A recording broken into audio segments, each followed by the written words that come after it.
Hai guys, Assalamualaikum. Welcome back to my YouTube channel.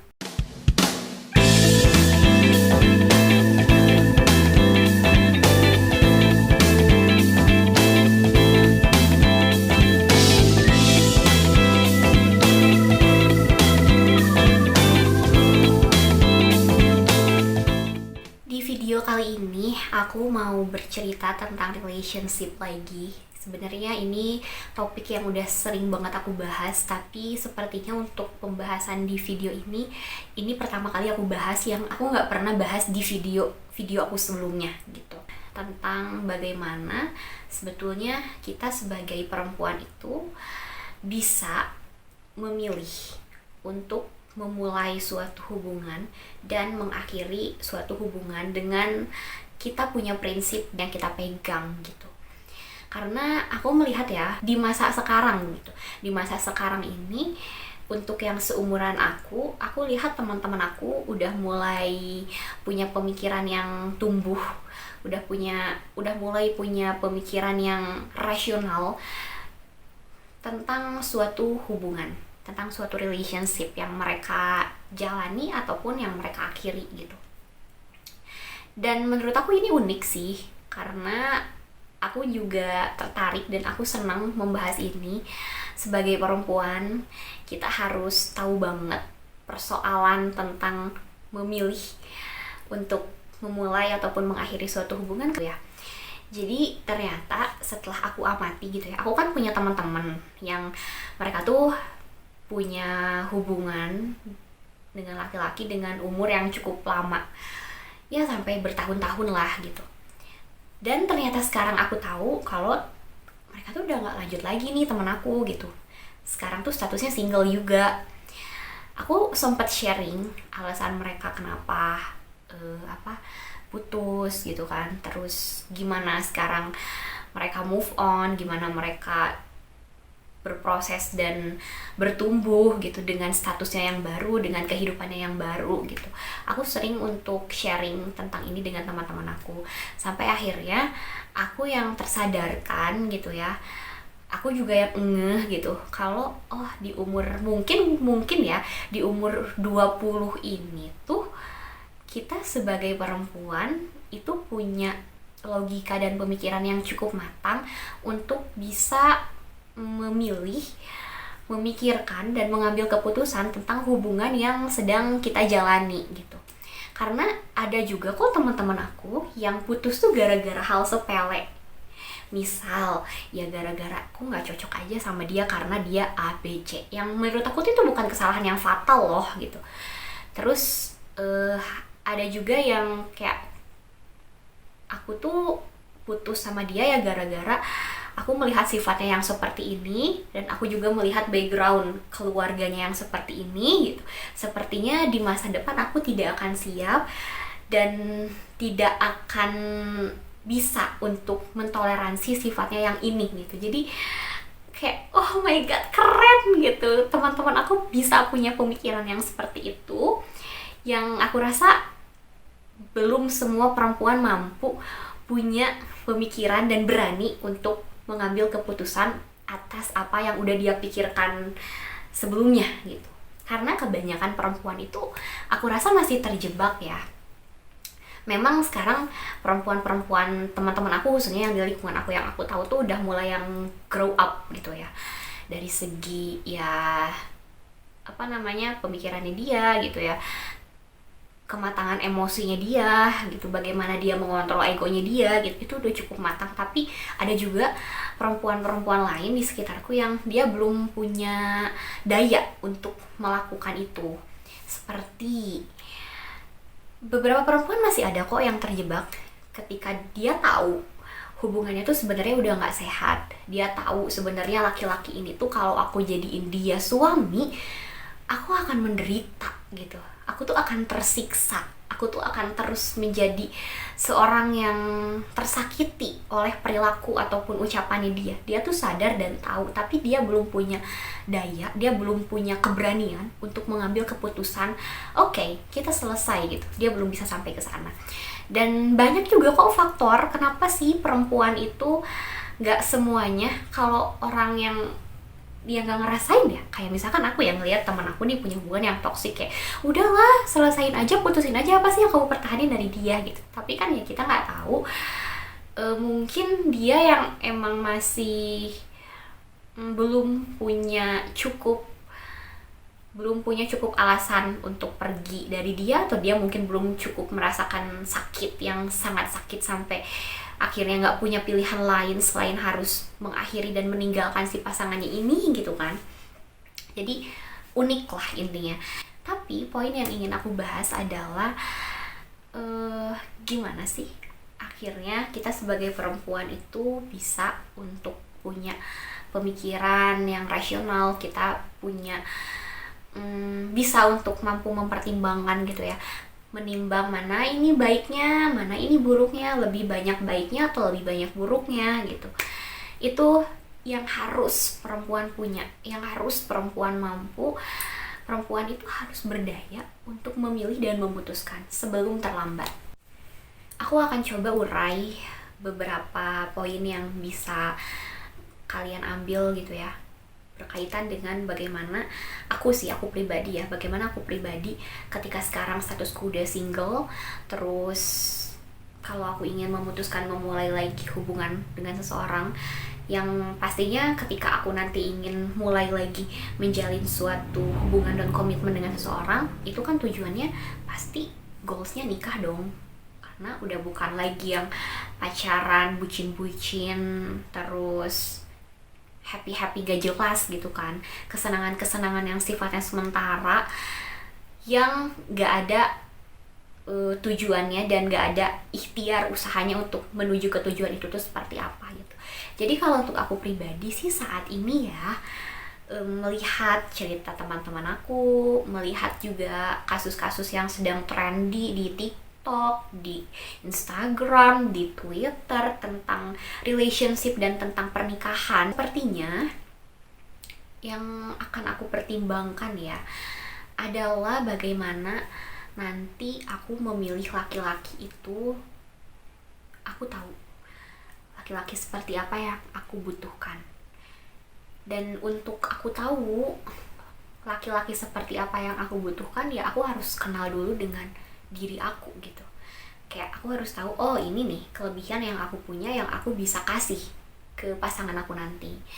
Oh ini nih kekurangan yang aku punya yang akan aku tanyakan ke pasanganku nanti, apakah dia bisa menerima atau enggak. Kalau untuk menerima sih bisa aja ya udahlah terima, tapi setelah diterima itu respon yang akan kita berikan tuh apa gitu kan. Jadi aku lebih ke kita bisa nggak sih kekurangan-kekurangan ini yang kita punya tuh ada dalam batas toleransi kita nggak. Kalau memang sekiranya dari awal tuh kan kita udah bisa membayangkan, kita sudah bisa memprediksi ya kedepannya akan seperti apa.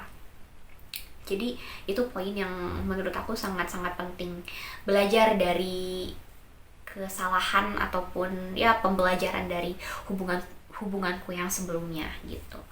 Terus aku juga akan lihat dari bagaimana pola asuh orang tua dan lingkungan yang selama ini membesarkan dan menumbuhkan dia. Karena ya seberpengaruh itu gak sih pola asuh dan lingkungan yang membesarkan dia itu terhadap personality ataupun karakternya dia, yang jelas-jelas itu tuh gak akan bisa kita rubah dengan instan gitu. Kalaupun yang bisa berubah, kita perlu waktu proses yang panjang. Pertanyaannya, apakah kita sanggup dalam waktu yang panjang itu menunggu dia berubah? Yang belum tentu juga endingnya apakah akan berhasil berubah atau enggak gitu. Jadi daripada aku ambil resiko yang udah jelas-jelas aku tahu dari awal dampaknya akan seperti apa, itu akan jadi pertimbangan yang juga akan mempertimbangkan bagaimana dia itu tumbuh dari masalah-masalah selama dia ya dalam proses kehidupan dia gitu. Karena setiap orang itu punya respon yang beda-beda terhadap masalah. Ada orang yang ketika ya dia ada masalah, itu dia memilih untuk ya udah diabaikan aja masalahnya gitu kan, tanpa dia tuh memproses masalahnya, tanpa dia tuh sampai yang tahu, oh ini tuh penyebab masalahnya ini yang bisa aku lakukan, dan ini yang bisa aku dapatkan hikmah ataupun pelajaran dari masalah ini gitu. Karena aku juga termasuk orang yang saat ini sedang belajar untuk meregulasi emosi dan meregulasi masalah yang aku punya, supaya jangan sampai aku jadi tempat pembuangan, aku menjadikan diriku sebagai tempat pembuangan sampah masalah yang aku tumpuk gitu kan. Karena ya ketika seseorang dia nggak bisa untuk mengelola masalah, nggak bisa untuk mengelola emosi dia, nggak menutup kemungkinan kita akan jadi santapan yang empuk ya untuk suatu saat 10 tahun kemudian, 20 tahun kemudian, yang dia tidak terselesaikan akhirnya dibebankan kepada kita, ataupun yang paling parah adalah dibebankan kepada anak-anak kita gitu. Makanya penting banget untuk aku tahu bagaimana dia itu punya masalah dan bagaimana dia menghadapi menyelesaikan masalah itu, dan apakah masalah itu menumbuhkan dia atau justru malah masalah itu yang membuat dia jadi seseorang yang mundur. Ketika aku tahu ya, sharing sama teman-teman aku juga, ternyata mereka punya persepsi yang sama ketika mereka mengakhiri hubungan dia atau memulai lagi hubungan gitu. Hampir 3 poin ya, secara garis besar 3 poin ini yang mereka pertimbangkan. Jadi kalau misalkan dulu ya kita pacaran itu udah bertahun-tahun, berusaha kita pertahankan. Kalau orang kan ada yang pacaran sejak SMP ya, sejak SMP, SMA sampai ke kuliah gitu. Ya ada juga yang menikah memang jodohnya, tapi kalau misalkan tidak menikah kan wah itu bagaimana dia menarik mundur, itu PR banget sebenarnya. Kalau aku sebetulnya tidak termasuk yang punya hubungan selama itu gitu ya sebelumnya dengan relasi aku, tapi lebih ke ya udah akhirnya aku ingin memperbaiki apa yang bisa aku perbaiki untuk masa depan aku supaya bisa lebih baik, supaya aku juga tidak salah mengambil keputusan, supaya aku juga tidak salah memilih.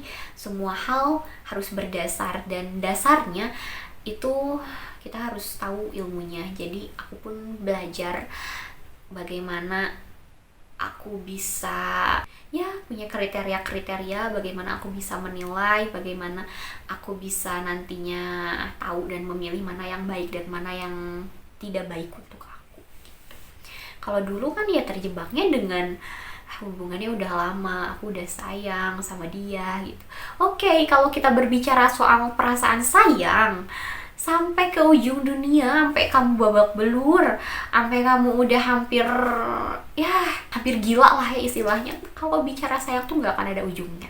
Tapi ya kita juga harus punya logika yang bisa dipakai untuk mikir masa depan kita akan seperti apa jika kita lanjutkan bersama dia.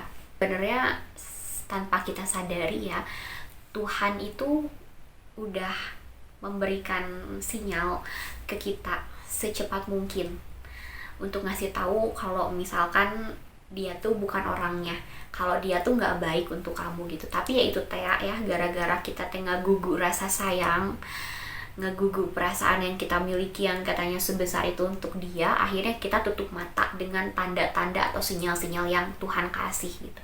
Padahal cepat atau lambat ketika memang dia bukan yang ditakdirkan untuk kamu, dia tidak akan bersama kamu bagaimanapun kamu mempertahankan dia. Dan seberapa besar rasa sakit yang akan kamu rasakan ketika kamu berpisah pada akhirnya dengan dia, itu ditentukan dari seberapa kamu cepat menangkap sinyal yang Tuhan kasih ke kamu gitu. Karena ketika kamu lebih cepat untuk menangkap sinyal tanda-tanda yang Tuhan perlihatkan kalau dia tuh gak baik dan dia bukan orang yang tepat untuk kamu, kamu gak akan ngerasain sakit yang sesakit itu akhirnya. Dan kenapa kok bisa sampai harus berakhir dengan cara yang mungkin tidak pernah kamu bayangkan sebelumnya gitu ya. Aku rasa itu resiko sih ya. Aku rasa itu resiko karena kitanya yang terlambat untuk menyadari. Akhirnya aku pernah ya sama terapis aku kan suka hipnoterapi. Nah terapis aku tuh bilang kayak gini ya, ibaratnya kamu tuh udah dikasih satu rasa sakit sama Tuhan, dan kamu tuh masih yang oke, aku masih sayang sama dia, aku mau bertahan gitu. Terus akhirnya Tuhan kasihlah 2 rasa sakit untuk kamu, dan kamu masih pertahanin dia karena kamu sayang. Terus Tuhan kasih lagi tuh 5 rasa sakit untuk kamu, dan kamu masih bertahan, kamu masih sayang sama dia, kamu masih menerima dia apa adanya, kamu masih memaafkan dia, sampai akhirnya kamu dikasih sama Tuhan 10 rasa sakit yang akhirnya dari rasa sakit itu membuat kamu sangat tidak berdaya, kamu yang merasa paling tersakiti gitu ya, kamu yang paling merasa kenapa ya kok Tuhan kasih aku rasa sakit sebesar ini gitu ya. Itu salah kamu karena selama ini Tuhan tuh kasih kamu icip-icip loh, sedikit-sedikit rasa sakitnya supaya kamu sadar, tapi kamu gak sadar-sadar. Akhirnya Tuhan kasih lah tuh 10 rasa sakit sekaligus supaya kamu udah gak berdaya untuk melawan lagi takdir yang udah Tuhan tetapkan untuk kamu. Karena bagaimanapun caranya, kalau dia bukan yang terbaik dan bukan yang tepat untuk kamu, dia tidak akan pernah kamu miliki, dan kamu pun tidak akan pernah dimiliki sama dia. Sekalipun menurut kamu rasa sayang kamu sebesar itu, semakin besar rasa sayang kamu ya berarti akan semakin besar juga rasa sakit yang akan kamu punya. Ini sebenarnya pembahasannya masih ngambang, tapi semoga ada beberapa poin yang bisa kalian ambil dari video ini. Jujur aku agak deg-degan sih, oh my god ternyata gini ya rasanya menjadi bikin video kayak gini. Karena biasanya aku kan cerita ngalir ya udah apa yang aku pikirin, apa yang kepikiran sama aku ceritain gitu, tanpa yang harus aku filter ini orang akan nilai apa ya, ini menurut orang bisa diterima atau enggak ya gitu. Aku biasanya one take kalau bikin video. Ini aku mungkin udah 5 kali, ini yang take yang kelima, karena aku sebelibet itu tadi ngomong di awal, dan kayak sebenarnya aku udah susun ya, aku akan ngomong ini. Tapi ternyata setelah di take videonya nggak gitu, nggak sesuai konsep. Ini masih permulaan, aku masih coba-coba untuk adaptasi dengan kamera dan dengan suasana baru seperti ini. Semoga kalian suka dengan videonya, dan semoga kalian juga support aku terus supaya aku bisa berbicara lebih baik di sini, dan supaya aku juga semangat untuk belajar. Kan aku ngomong kayak gini aku belajar dulu ya, aku riset dulu gitu. Segitu dulu, aku deg-degan. Aku deg-degan, aku nggak tahu ini aku ngomong nyambung atau enggak. Aku akan usahain supaya nyambung nanti ketika aku edit. Aduh, makasih ya guys sudah nonton videonya. Semoga bermanfaat dan semoga kalian bahagia selalu. Terima kasih, jangan lupa di subscribe. Assalamualaikum warahmatullahi wabarakatuh.